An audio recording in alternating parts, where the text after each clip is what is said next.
ठीक है, अभी मुझे लग रहा है जाटव जी से जवाब ले लेना चाहिए, क्योंकि अभी मामला तो यही है। अब छात्रों की मांग यहाँ पर आकर रुक गई है कि अभी इस्तीफे के आगे कोई चर्चा नहीं होगी, इस्तीफा होगा उसके बाद चर्चा होगी, तभी ये अनशन खत्म होगा। जाटव जी देखिए, ये जो नीट का जो मामला हुआ है पेपर लीक का, दुर्भाग्यपूर्ण है। और मैं मान करके चलता हूँ कि इस प्रकार की घटनाएं जो हैं किसी भी सूरत में सभ्य समाज में स्वीकार्य नहीं है। हमारे बच्चे उसके जो है दुष्परिणाम को झेलते हैं।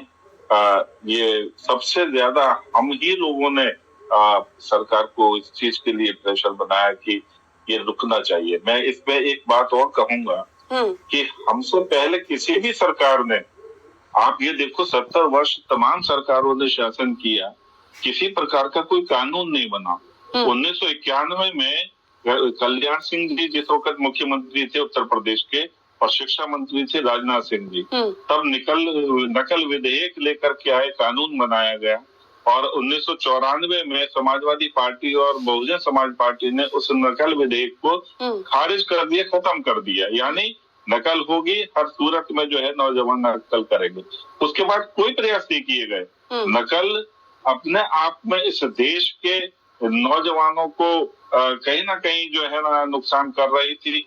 इस चीज को ध्यान में रख करके 2024 में ये धर्मेंद्र प्रधान जी के नेतृत्व में केंद्र सरकार ने public examination prevention of unfair means act 2024 वो लेकर के आए, उससे लागू किया, जिसमें 3 से 10 वर्ष तक जेल का प्रावधान है, 10 लाख से 1 करोड़ रुपए तक जुर्माने का प्रावधान है। पेपर माफिया, सॉल्वर गैंग और संगठित जो नेटवर्क पर, इन पर सख्त कार्रवाई का। तो अभी इन सब पर कार्रवाइयां होनी शुरू हुई है। तमाम तरीके की जो घटनाएं, देखिए पहले भी नकल होती थी मगर उजागर नहीं होती थी, वो क्योंकि मिली भगत थी।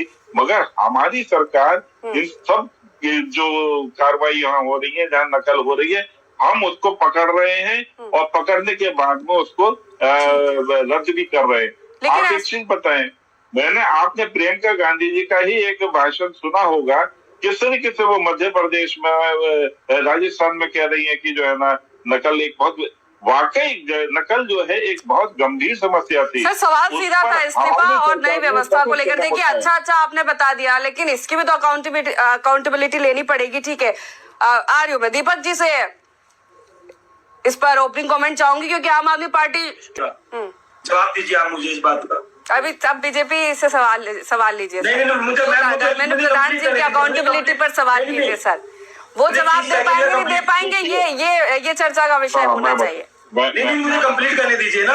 हाँ सर, उसको निकाला जाएगा ना। धर्मेंद्र प्रधान का इस्तीफा ही तो मांग रहे हैं। ऐसे धर्मेंद्र प्रधान ने कौन सी नस दबा रखी है नरेंद्र मोदी जी के जो इस्तीफा नहीं होगा? ऐसी कौन सी नस दबा रखी है धर्मेंद्र प्रधान ने नरेंद्र मोदी जी की? उधर बच्चों, मैं बोलूं, बच्चों को पिटवाओगे आप? ठीक, मैं बोलूं? ठीक है, छोटा सा जवाब लीजिए, फिर अभिषेक जी का रुख करूंगी मैं। बोलिए। जाटव जी देखिए क्या है, पहले नकल के जो विषय उठते थे उस पर कोई कार्रवाई नहीं की जाती थी, क्योंकि सबकी मिली भगत होती थी। अब नकल के खिलाफ कार्रवाई हो रही है, परीक्षा रद्द की जा रही है, और इसलिए धर्मेंद्र प्रधान उन माफियाओं की आंखों में खटक रहे हैं जो नकल कराने में आज जो कदम जो है खुद बता रहे हैं, बड़े बड़े मछलियों को बचा लिया गया, परेशान है, वो माफिया परेशान है।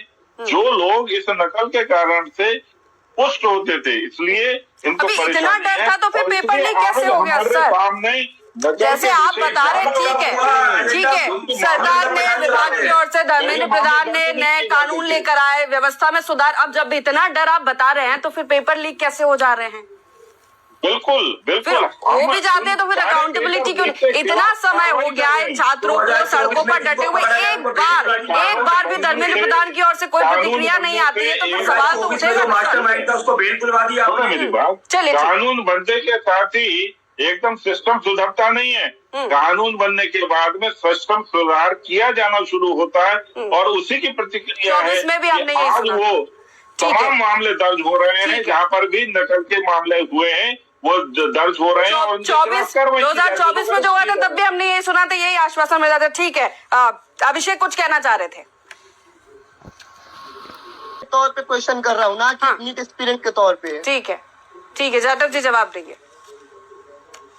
देखिए, यहाँ पर जो आंदोलन करना शुरू किया नीट के विषय पर, कुछ छात्र जरूर थे उसमें, मगर मैं ये मान करके चलता हूँ ज्यादातर जो है उसमें वो छात्र नहीं है जो नीट से जुड़े हुए हैं। और आज तो स्थिति कुछ एकदम अलग है। जिस तरीके से वहाँ पथराव करना, पुलिस के साथ में मारपीट, 118 से ज्यादा पुलिसकर्मी जो है ना पहले दिन ही जख्मी होकर के हॉस्पिटल पहुंचे। आपकी मांग बिल्कुल जायज है, बिल्कुल होना चाहिए लोकतांत्रिक व्यवस्था, मगर ये पथराव करना लोगों को जिस तरीके से, अच्छा फिर दूसरी चीजों की बात, मैं तो ये देख रहा हूँ कि नीट के अत्यधिक सारी बातें हो रही है। राम का वहाँ पे विरोध हो रहा है, 370 धारा का विरोध हो रहा है, भारत को टुकड़े करने की बात की जा रही है। छात्र जो वहाँ पर जो मौजूद छात्र है वो सिर्फ एक ही मांग कर रहे हैं, धर्मेंद्र प्रधान का इस्तीफा। नहीं, यहाँ पर मैं आपको टोकूंगी सर, जितने छात्रों से हमारी बात हुई है उनका यही कहना है कि जो हमारी मांगे हैं वो सुनी जाए, धर्मेंद्र प्रधान का इस्तीफा हो। ये बात आप ठीक कह रहे हैं कि जो उपद्रवी जो काम कर रहे हैं वो सही है, इस प्रोटेस्ट के आड़ में क्या करने की कोशिश कर रहे हैं वो उसको भी समझना जरूरी है। दिलीप जी, वो नीट स्टूडेंट नहीं हो सकते, जो पत्थर वहाँ पे फेंक रहे हैं, जो गाड़ियों को पलट रहे हैं, वो नीट के स्टूडेंट नहीं है, लेकिन जो छात्र जो मांग कर रहे हैं उस पर भी सरकार को जवाब देना चाहिए। ठीक है, लौट रही हूँ दिलीप जी से प्रतिक्रिया। जी देखिए, सबसे पहले तो मैं ये कह दूं, जो कुछ लोग इस पे सवाल उठा रहे हैं कि प्रदर्शन में नीट के अभ्यर्थी छात्र छात्राएं हैं या नहीं है, तो सबसे पहले मैं बता दूं कि ये मुद्दा सिर्फ नीट से जुड़ा हुआ नहीं है। पेपर लीक का मुद्दा, कोई अगर पेपर लीक के जरिए डॉक्टर बनेगा तो क्या वो सिर्फ नीट की तैयारी करने वाले का इलाज करता है? आम पब्लिक का इलाज नहीं करता है डॉक्टर। उसकी जिंदगी, करोड़ों लोगों की जिंदगी के साथ ये खिलवाड़ होगा। और आप देख लीजिए, कई अस्पतालों से खबर आती है कि दिक्कत है किडनी में और ऑपरेशन कर दिया किसी और चीज का। तो ये क्यों हो रहा है? ये जो धांधली सेटिंग से पेपर लीक कराकर डॉक्टर बन रहे हैं उसके वजह से हो रहा है। तो सिर्फ नीट का मामला नहीं है, नीट अभ्यर्थियों का मामला नहीं है, ये पूरे देश का मामला है, ये व्यवस्था का मामला है, व्यवस्था में सुधार का मामला है। और सौरभ कुछ दिखा रहे, सौरभ क्या होनी चाहिए? दिलीप जी एकदम बिल्कुल ठीक कह रहे हैं, और इसीलिए ये कानून बना है और इसी को हम लोग इम्प्लीमेंट कर रहे हैं धर्मेंद्र प्रधान जी के नेतृत्व में। इसलिए सख्त कदम उठाए जा रहे हैं, और ज्यादा से ज्यादा जो ये मामले हैं जहाँ पर नकल हो रही है। ठीक है जाटव जी मैं लौट रही हूँ। सौरभ कुछ कह रहे हैं, आवाज नहीं आ रही सौरभ आपकी। मेरा दूसरा सवाल ये है कि जब सबसे ज्यादा युवा देश भारत में है, युवा भारत के इतने होनहार हैं, यहाँ तमाम ऋषि मुनि आचार्य के जैसे गुरु हुए, ऐसे देश की युवाओं के साथ ऐसा भेदभाव क्यों हो रहा है? आज भारत में किस तरह से बेरोजगारी बढ़ रही है? भारत का युवा शिक्षा पे इतना रुपया खर्च कर रहा है जितना कि देश की शिक्षा बजट के 3 गुना से भी ज्यादा है, फिर भी शिक्षा बजट में पैसा क्यों नहीं खर्च किया जा रहा है? कैलेंडर क्यों नहीं जारी हो रहा है? तो सवाल हम यही कर रहे हैं सौरभ कि सिर्फ इस्तीफे से काम बन जाएगा या फिर मजबूत शिक्षा व्यवस्था की भी जरूरत है, सिस्टम में सुधार करने की जरूरत है?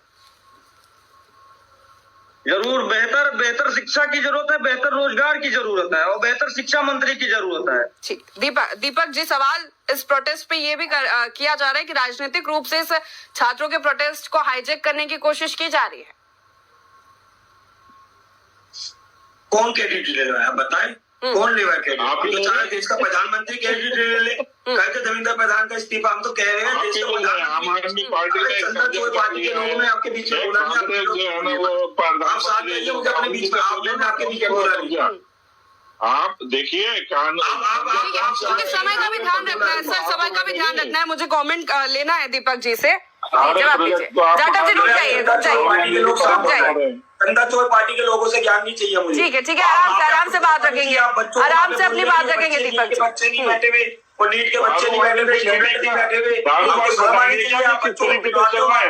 बताएंगे क्या? दारूबाज की बात करोगे आप? दारूबाज जो है, दारू चोर जो है, ठीक है, मुझे लगता है इस तरह से बहस से तो कोई समाधान नहीं निकलेगा। या तो इस्तीफे से समाधान निकलेगा या फिर नई व्यवस्था से। इस पर भी चर्चा बेहद जरूरी है करना, और पक्ष विपक्ष के लोग अगर ऐसे बहस करेंगे तो छात्र ऐसे ही सड़कों पर डटे रहेंगे। आप अपनी राजनीतिक रोटियां सेकते रहिए। चूंकि समय की कमी, आप सभी मेहमानों का बहुत शुक्रिया हमारे साथ इस चर्चा में शामिल होने के लिए। लगातार नीट पेपर लीक को लेकर छात्र डटे हुए